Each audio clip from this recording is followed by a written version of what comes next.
Hello everyone, welcome back to another testing review. So this time we're going to do Suzuki, KTM, Yamaha and Aprilia. So with the Suzuki, it isn't really different on the eye when you see it initially. There is some slight changes. There's a 2022 chassis and underneath we have a 2022 engine. So the aerodynamics side for Suzuki hasn't changed at all. It is something that they've basically ran since 2019, and it seemed to work for them last year in 2020 when they won the title, and I think it suits the bike, so why change it? Like I said, the changes for the Suzuki are that we can't really see them. They are mostly internal. And here's just a side-on view of the Suzuki.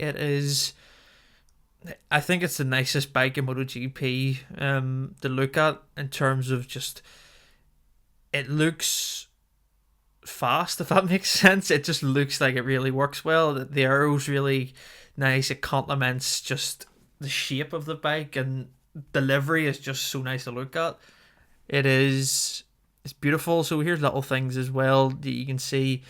Mir has a slightly adapt tank and seat position, so that just makes him comfortable. So that's on rider preference. And also what I've noticed, the swing arm is pretty much the same as the one they've been using for 2021.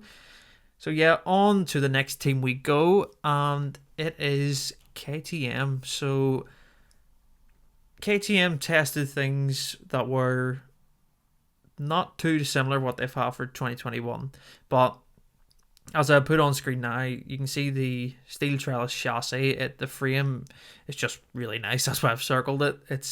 The orange is lovely. It just makes the bike stand out with their livery. And internal wise, I don't really think they were tested too much from what I've read. I think there's little changes here and there with the engine characteristic, but I think they're pretty much running what they've had.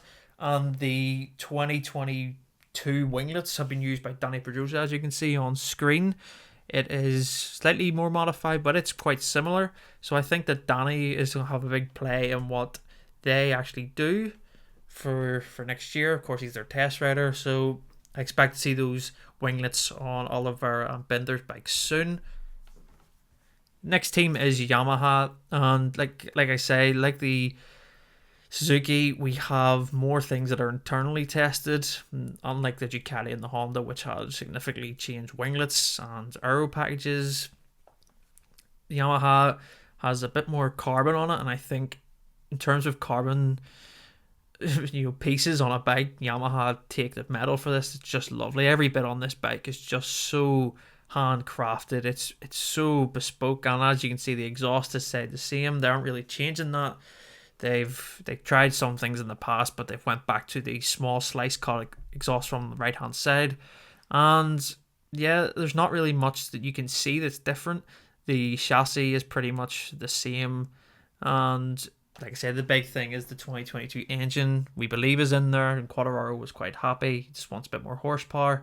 So yeah, and the rear end is just quite satisfying to look at as well, with the swing arm, that carbon chassis and swing arm, just the mix that they have, that little blend, it's just lovely.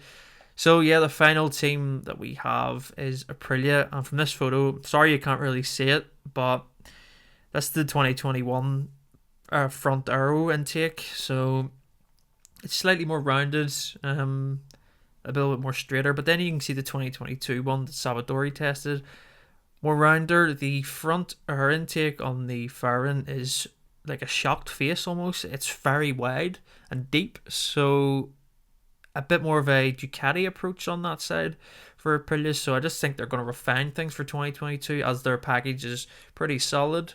And there's one thing else I noticed as well. So you'll see in a few moments the 2022 tank. It has a carbon piece on top, and this is something that Salvadori has been testing.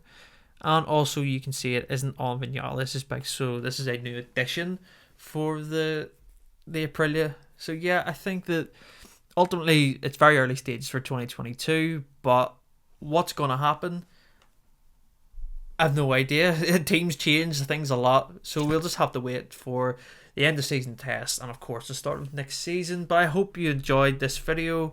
So make sure to subscribe to Crash MotoGP for more content, and I will see you in the next video.